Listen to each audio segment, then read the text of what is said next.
नमस्कार साथियों, मैं अरविंद पारिक।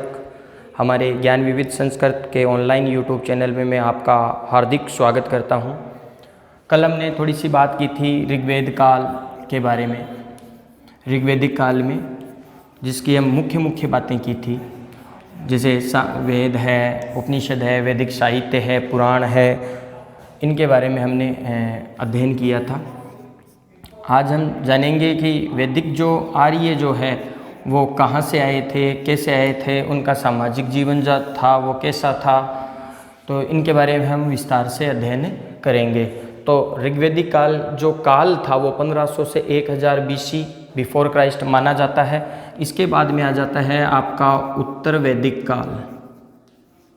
उत्तर वैदिक काल, इसकी अगर हम बात करते हैं टाइम पीरियड की तो 1000 से 600 BC तक का माना जाता है। इस काल का निर्धारण करने वाले जो व्यक्ति थे वो महोदय थे विंटरनित्ज। विंटरनित्ज महोदय ये कहते हैं कि ऋग्वेदिक जो आर्य हैं उनका जो काल है वो है 1500 से 1000 ऋग्वेदिक का, और उत्तर वैदिक का है 1000 से 600 BC तक।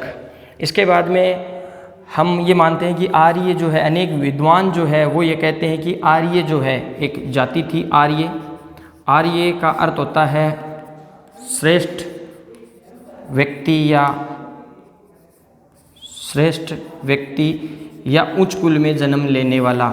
और सीधी सी बात है, ऑब्वियसली बात है कि जो ऊंचा होता है उसके साथ सब रहना चाहते हैं। तो जो विदेशी जो व्यक्ति है वो ये कहते हैं कि ये विदेशी थे। जैसे पेंकाहर्ट है, ये वो कहते हैं कि साहब जर्मनी से आए थे। भारतीय जो है जैसे बाल गंगाधर तिलक है, दयानंद सरस्वती है, वो ये कहते हैं कि ये जो है वो उत्तरी ध्रुव से आए थे। तो इस प्रकार अनेक जो विद्वान हैं उनमें अलग अलग मतभेद है कि ये जो विदेशी थे या भारतीय थे, आर्य जो है वो कहाँ से आते थे। एक व्यक्ति हुए हैं हिटलर, जिसका नाम आपने सुना हुआ होगा। हिटलर हमेशा ही भारतीयों से नफ़रत करता था। इसलिए नफ़रत करता था, वो ये कहते थे कि भारत जो है वो प्राचीन काल की अगर हम बात करें तो जो खानाबदोश जनजाति है, आपकी हूण है, वो आई और भारत पर आक्रमण कर चली गई।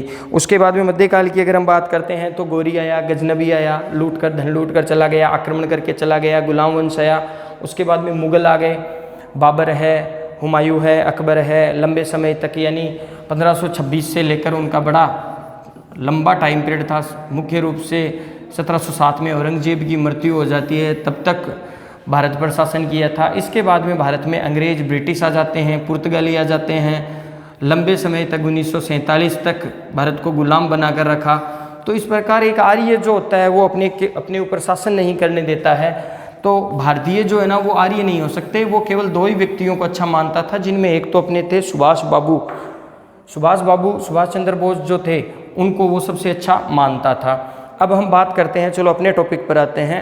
इसमें आर्य जो है श्रेष्ठ कुल में या उच्च कुल में जन्म लेने वाला, और जो कहने वाले आर्यों की जो भौगोलिक स्थिति है कि ये कहाँ से आए थे, कहाँ के रहने वाले थे, कहाँ रहते थे, उसकी हम बात करते हैं। आर्यों की भौगोलिक स्थिति। सबसे पहले बात करते हैं हम दयानंद सरस्वती। आर्य समाज के थे ये, और गुजरात के रहने वाले थे। सत्यार्थ प्रकाश इनकी पुस्तक थी। दिवाली के दिन 1883 ईस्वी में जोधपुर जसवंत सिंह द्वितीय की जो पासवान थी, एक मुस्लिम वेश्या थी, नन्ही जान, दूध में कांच पिलाकर इनको पिला देती है। अजमेर ले जाते समय इनका देहांत हो जाता है दिवाली के दिन 1883 में। ये कहते हैं कि साहब जो आर्य थे वो तिब्बत के थे। तिब्बत जो चीन भी इसके लिए ललायत था, है ना, वहाँ के रहने वाले थे।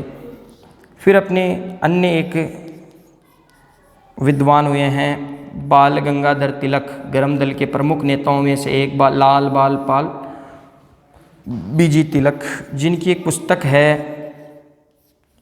आर्य। उनमें ये कहते हैं कि आर्य जो है वो उत्तरी ध्रुव से आए थे, जहाँ 6 महीने की रात होती है और 6 महीने के दिन होता है। ये कहते हैं कि साहब आर्य जो है वो उत्तरी ध्रुव के थे। दयानंद सरस्वती ये कहते हैं कि ये तिब्बत के थे। एक विदेशी इतिहासकार या विद्वान है पेंका हर्ट, ये कहते हैं कि आर्य जो थे वो जर्मनी के थे, क्योंकि इनके बाल जो थे वो भूरे थे, रंग गोरा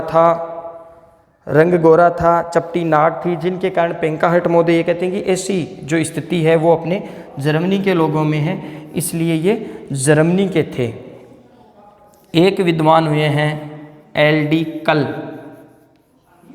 वो ये कहते हैं कि आर्य जो थे वो गोरे थे और ठंडे प्रदेश में रहने वाले थे, गर्मी उनको अच्छी नहीं लगती थी, इसलिए ये कहते हैं कि जो ये आर्य जो है वो कश्मीर के थे। इसके अलावा मैक्स मुलर नाम के एक इतिहासकार या विद्वान हुए हैं, वो ये कहते हैं कि ये मध्य एशिया के रहने वाले थे, जो कि सर्वाधिक वजनदार मत हम कह सकते हैं, सर्वाधिक मान्य मत जो है वो मानते हैं कि मैक्स मुलर ये कहते हैं कि सबसे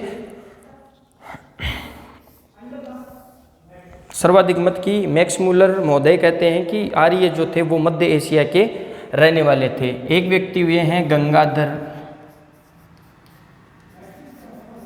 झा, ये कहते हैं कि आर्य जो थे वो मध्य भारत के रहने वाले थे। तो विद्वानों में आज भी तीव्र मतभेद है कि आर्य जो थे वो प्रमुख रूप से कहाँ के थे, कहाँ के रहने वाले थे, लेकिन इनमें जो सर्वाधिक मत की अगर हम बात करते हैं तो वो थे मैक्स मुलर, सर्वाधिक मत माना जाता है। अब देखो मिलाने वाले कई बार हमें देखो ऑब्जेक्टिव क्वेश्चन करना है, और ऑब्जेक्टिव क्वेश्चन में कई बार पूछ लेते हैं कि ये जो मत है कहने वाले कौन थे, कहाँ के रहने वाले थे, दयानंद सरस्वती ने कहाँ का माना है। तो आप देखो ये तो दोनों याद रह जाएंगे। दयानंद सरस्वती जो महोदय हैं ये कहते हैं तिब्बत के थे, यहाँ तक कोई दिक्कत नहीं होगी। इसके बाद में बाल गंगाधर जो तिलक है, हालांकि थोड़ा सा ये हो जाता है अगर तिलक तिब्बत कह देते तो ती से ती हम मिला देते, लेकिन ये थोड़ा सा क्रॉस आप मान के चलो। दयानंद सरस्वती जो है वो ये कहते हैं ती जो लास्ट में ती है, इस ती को इस ती से मिला तो दयानंद सरस्वती तिब्बत, दयानंद सरस्वती तिब्बत। बाल गंगाधर तिलक जो है वो ये कहते हैं अपनी पुस्तक में उत्तरी ध्रुव है, तिलक उत्तरी ध्रुव है, ये याद रह जाएंगे। पेंका हर्ट जो है ये एक ही है जो कहते हैं विदेशी, तो ये जर्मनी के रहने वाले थे। फिर एल.डी. कल, कैसे कल और कैसे कश्मीर, तो कल कश्मीर। फिर मैक्स मुलर, मैक्स मैं और मुलर या दोनों में मैं आ रहा है, और मध्य एशिया में भी मैं आ रहा है, मैक्स मुलर मध्य एशिया। और गंगाधर झा जो है वो ये कहते हैं कि ये मध्य भारत के रहने वाले थे। यहाँ तक आशा करता हूँ कि समझ में आ गया होगा। काल की बात करते हैं तो विंटरनित्ज महोदय ने, फिर दयानंद सरस्वती ये कहते हैं कि ये तिब्बत के थे। बाल गंगाधर तिलक जो है वो ये कहते हैं कि ये उत्तरी ध्रुव के थे। पेंका हर्ट महोदय ये कहते हैं कि ये जो है वो जर्मनी के थे, क्योंकि इनका रंग गोरा था और बाल जो थे वो ब्राउन थे, भूरे थे। और कल महोदय जो है वो ये कहते हैं कश्मीर के थे। मैक्स मुलर ये कहते हैं ये मध्य एशिया के रहने वाले थे। और ये जो गंगाधर झा महोदय ये कहते हैं कि भारत के, मध्य भारत के रहने वाले थे। अब ये तो हो गई बात इनकी कि इनकी भौगोलिक स्थिति, विद्वानों में मतभेद है। अब जितनी भी देखो हम हड़प्पा सभ्यता में बात की थी, हड़प्पा सभ्यता में जितने भी स्थल हमें मिले हैं वो पूरे के पूरे जो स्थल है वो नदियों के किनारे, एक दो को हम अपवाद मान सकते हैं। उसके बाद में ये इनमें भी जो नदियाँ थी वो मुख्य रूप से मानी जाती थी। तो इनमें जो आर्यों की जो सबसे महत्वपूर्ण जो नदी थी, नदियाँ जो थी इनमें आर्यों में एक दो जो नदी थी वो बहुत ज़्यादा महत्वपूर्ण थी इनके लिए। तो आर्यों की जो महत्वपूर्ण जो नदी थी उसकी अगर हम बात करते हैं तो महत्वपूर्ण नदियों में सबसे महत्वपूर्ण नदी थी सिंधु, सिंधु नदी। सिंधु को हिरण्या नदी भी कहा जाता है। हिरण्या इसलिए कहा जाता है कि इस नदी में सोने की प्राप्ति होती थी। सोया नहीं जाता था, गोल्ड, कंफ्यूज मत हो जाना है कि सर ने सोने के लिए बोला जाता, गोल्ड मिलता था, इसलिए इस नदी को हिरण्या नदी भी कहते थे। इसके बाद में सबसे पवित्र नदी की अगर हम बात करते हैं तो सबसे पवित्र जो नदी थी वो थी सरस्वती। और ये जो नदी है वर्तमान समय में लुप्त हो चुकी है। सरस्वती, दरस्वती भी अन्य नाम है। ये नदी है वो लुप्त हो चुकी है। सबसे पवित्र नदी थी, इसे नदी तमा, देवी तमा भी कहते हैं। अब अन्य नदियों की अगर बात करते हैं तो इनमें गंगा का एक बार उल्लेख हुआ है ऋग्वेद में, और गोमती का भी एक बार हुआ है, सरयू नदी का भी उल्लेख हुआ है।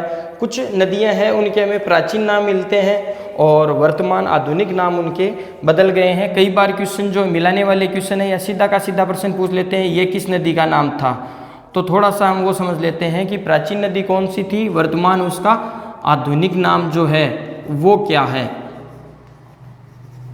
मॉडर्न रिवर और एंशिएंट रिवर। प्राचीन नदी में सबसे पहले हम बात करते हैं विपाशा।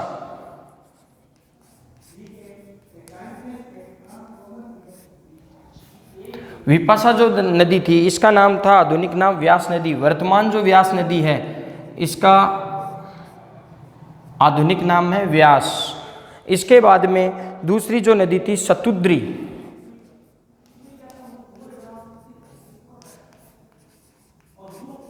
शतुद्री वर्तमान में अपनी सतलज जो नदी है वो। इसके बाद में अपनी नदी आती है वितस्तता। वितस्तता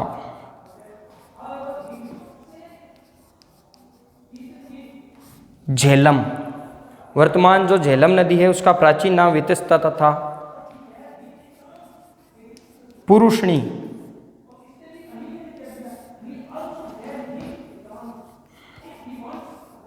वर्तमान रावी नदी। रावी नदी पे कई स्थल भी हमें मिले हैं। अपना सबसे पहले 1900 कलकत्ता जो लाहौर अधिवेशन है 1929 में रावी नदी के किनारे जो है वो झंडा लहराया गया था। रावी नदी के किनारे ही आपका दसराज्य जो युद्ध हुआ था वो रावी नदी के किनारे हुआ था। सिंधु घाटी सभ्यता में रावी नदी का कुछ स्थल मिले हैं। पुरुषनी और अस्किनी। अस्किनी चिनाब नदी या चेनाब नदी। ये अगर हड़प्पा सभ्यता की बात करते हैं तो भारत का सबसे उत्तरी जो छोर था वो चिनाब नदी के किनारे था और वर्तमान ये जम्मू कश्मीर में है। इसका प्राचीन नाम हमें मिलता है अस्किनी। ऋग्वेद काल में इस नदी का नाम था अस्किनी नदी। विपाशा व्यास, शतुद्री, शतुद्री जो है वो सतलज, वितस्तता झेलम, पुरुषनी रावी। इसके किनारे दसराज्य जो युद्ध था वो ये इतिहासकार मानते हैं कि जल के लिए ये युद्ध लड़ा गया था। कल हमने इस पर चर्चा भी की थी। आज मैं फिर एक बार बता देता हूँ कि दसराज्य जो युद्ध है वो जल को लेकर हुआ था, जिसमें कोई पुल वगैरह था जो भरतों ने तोड़ दिया था। एक पुल बना हुआ था, उस पुल को जो भरतवंश के जो राजा थे वर्तमान में जिसके नाम पर भारतवंश पड़ा है उन्होंने इसको तोड़ दिया था।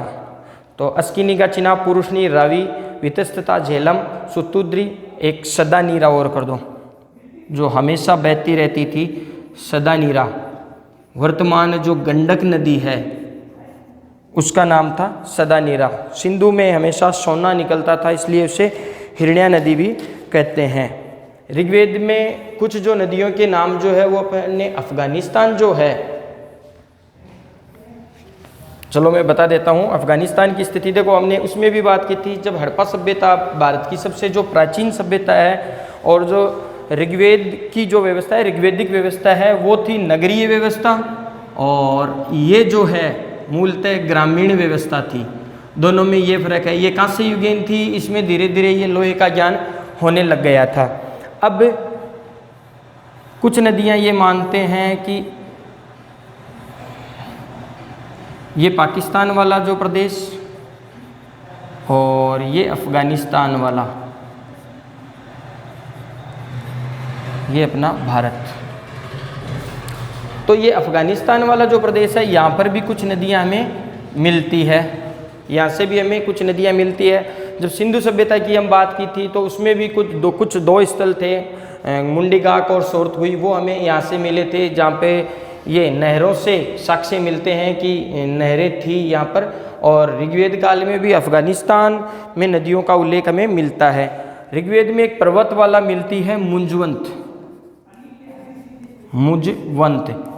हिमालय मानो, और इस पर एक औषधि के रूप में एक रस पाया जाता था, सोमरस, जो देवताओं का सबसे प्रिय था, आधुनिक शराब की तरह माना जाता है, आधुनिक शराब की तरह माना जाता है। मुंजवंत पर्वत से, इसी पर्वत से हमें ये मिलता था सोम, और 90 मंडल में है, ऋग्वेद के 90 मंडल में है, जो कि सोमरस कहते थे, आधुनिक मदिरा की तरह है। ये जो यज्ञ वगैरह होते थे उसमें देवताएं जो है वो इसका पान करते थे।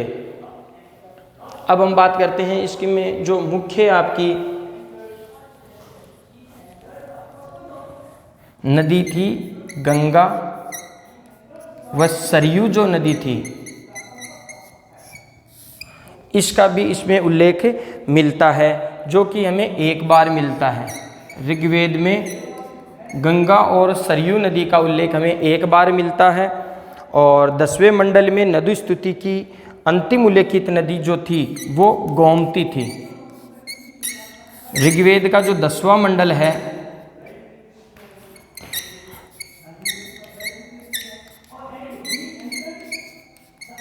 मंडल में अंतिम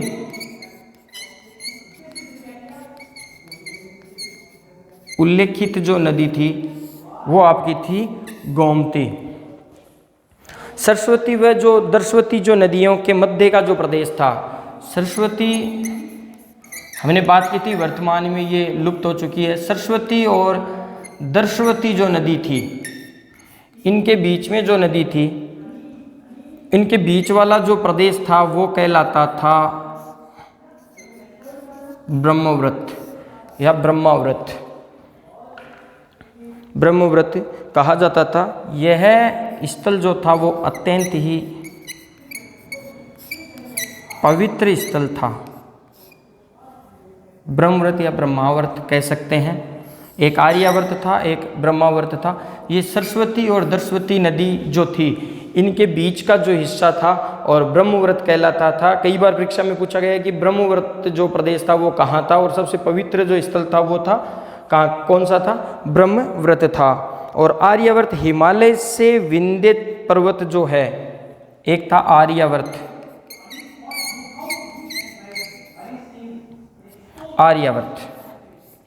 आर्यावर्त जो था वो हिमालय से विंध्य पर्वत तक, हिमालय से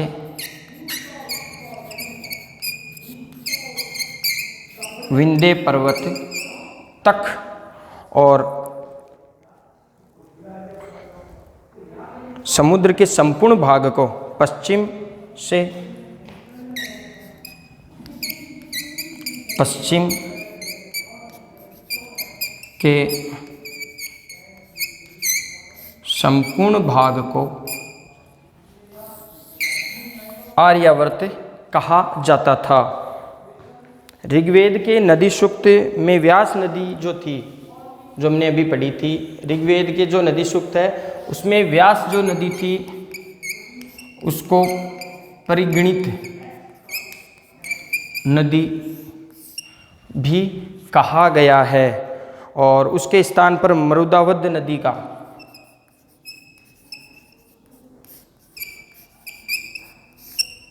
का उल्लेख हमें मिलता है।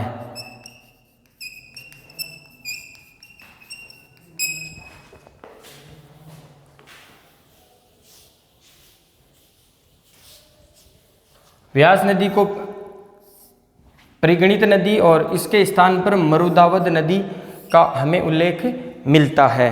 अब बात करते हैं हम आर्यों की। ये तो थी आर्यों के लिए जो महत्वपूर्ण जो नदी थी उनकी। अब सबसे पहले हम बात करते हैं आर्यों की जो राजनीतिक जो जीवन था, राजनीतिक जो स्थिति थी वो कैसी थी। देखो, राजनीतिक अगर स्थिति की बात करते हैं तो इस समय राजा का जो पद था वो वंशानुगत नहीं हुआ था। राजा का जो पद था वो वंशानुगत नहीं हुआ था। राजा समिति जो होती थी वो कभी भी राजा को भंग कर सकती थी। और युद्ध प्राय किराए की सेना और गाय व घोड़ों के लिए लड़ा जाता था। इसमें प्रमुख कोई सबसे अगर छोटी इकाई की अगर हम बात करते हैं तो सबसे पहले कुलप होता था। कुलप होता था परिवार का मुखिया, जिसे कुलपा भी कहते हैं। परिवार जो थी वो सबसे छोटी इकाई थी।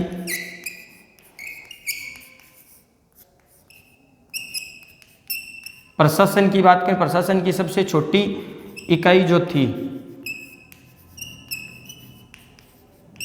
वो आपकी ये थी। और उसका जो अधिकारी था या परिवार का जो मुखिया था वो कुलपा कहलाता था। कुलप के बाद में होता था गांव या ग्राम। वर्तमान समय भी होता है, जैसे सरपंच वगैरह होता था। उस समय गांव का जो मुखिया होता था वो ग्रामीणी कहलाता था। अनेक गांवों से मिलकर बनता था विष। विष का अर्थ जहर भी होता है भाई, ये जहर नहीं है। और इसका अधिकारी जो था वो विषपति कहलाता था। विषपति कहलाता था। विष के बाद में जन, और इसका जनपति या राजा या गोपस्य ये कहलाता था। राष्ट्र शब्द का उल्लेख एक ही बार हमें मिलता है। सबसे परिवार की सबसे छोटी इकाई कुलप थी। कुलप के बाद में गांव, अगर क्रम से अगर हम पूछ लेते तो गांव के बाद में विष, और अनेक गांवों से मिलकर विष बनता था। विष का जो प्रमुख अधिकारी होता था वो विषपति होता था। फिर जन, और जन का जो प्रमुख अधिकारी होता था वो राजा या जनपति कहलाता था, जिसका ऋग्वेद में 275 बार उल्लेख हुआ है। ऋग्वेद में 275 बार उल्लेख हुआ है। विषपति का जो उल्लेख है वो 170 बार होता है।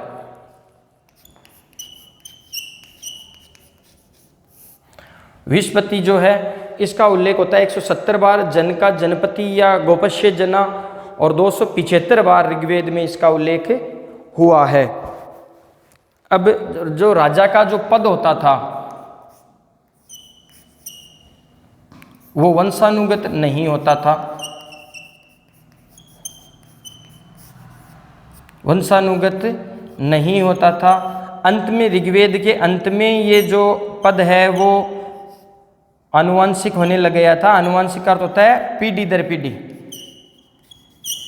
आनुवंशिक होने लग गया था और उत्तर वैदिक काल में पूर्णतया जो है वो आनुवंशिक हो गया था। राजा का जो प्रमुख अधिकारी होता था वो युवराज होता था, और युवराज के बाद में एक पुरोहित होते थे, वो इनको सलाह वगैरह देते थे।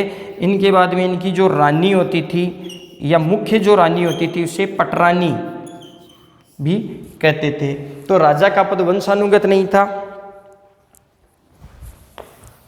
राजा का पद जो था वो वंशानुगत नहीं था। बाद में अंत में ऋग्वेद काल के अंत में और उत्तर वैदिक काल के प्रारंभ में ये जो पद है वो वंशानुगत हो जाता है।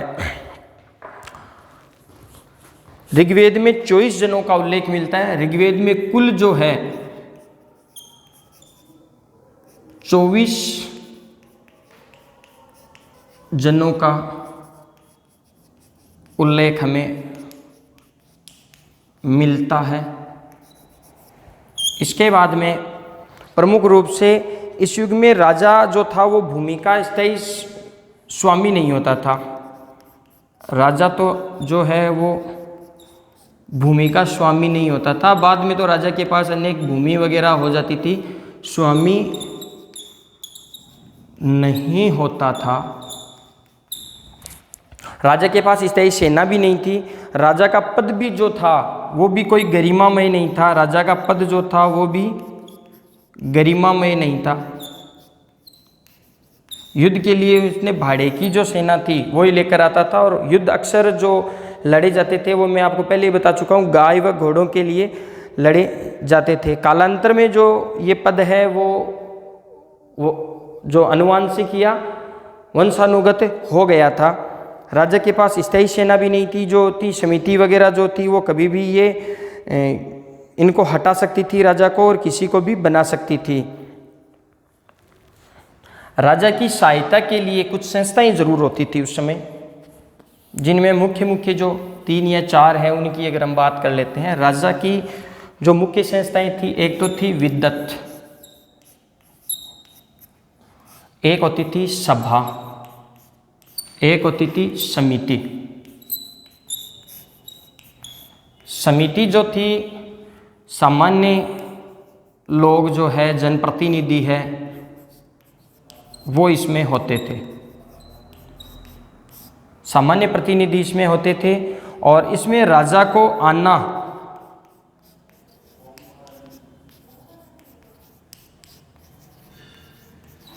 अनिवार्य था। ये जो थी ये वृद्ध या अभिजात लोगों की थी।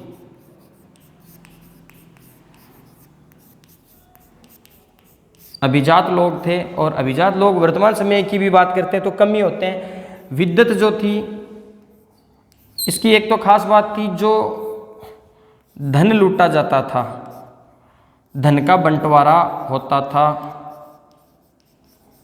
अक्सर लूट का जो धन किसी से लूटा जाता था इसका था। इसके बाद में ये सबसे प्राचीन संस्था थी, ये सबसे प्राचीन संस्था थी। इसे राठ भी कहा जाता था। इसका अन्य नाम क्या था? राठ भी था। धन के बंटवारा या इसके लिए ये बंटवारा करती थी, जो धन का बंटवारा था, लूट का जो धन होता था इसका बंटवारा करती थी। सबसे प्राचीन संस्था थी। और आर्यों की प्राचीन संस्था, ये बात कहने वाले जो थे R.S. शर्मा, राम शरण शर्मा जो महोदय है, प्राचीन भारत की इनकी पुस्तक आती है।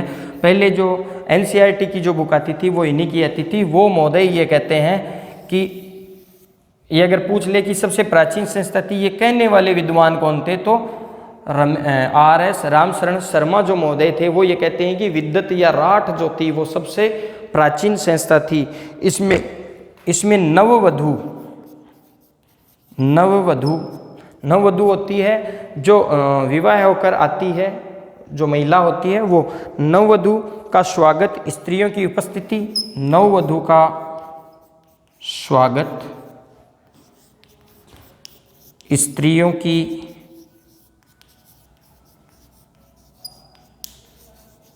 उपस्थिति। इसके अलावा उपज का वितरण होता था, उपज का वितरण होता था। विद्वत को राठ कहते थे, सबसे प्राचीन संस्था थी। कहने वाले R.S. शर्मा थे। और धन का बंटवारा जो होता था वो लूट की धन का बंटवारा ये करती थी।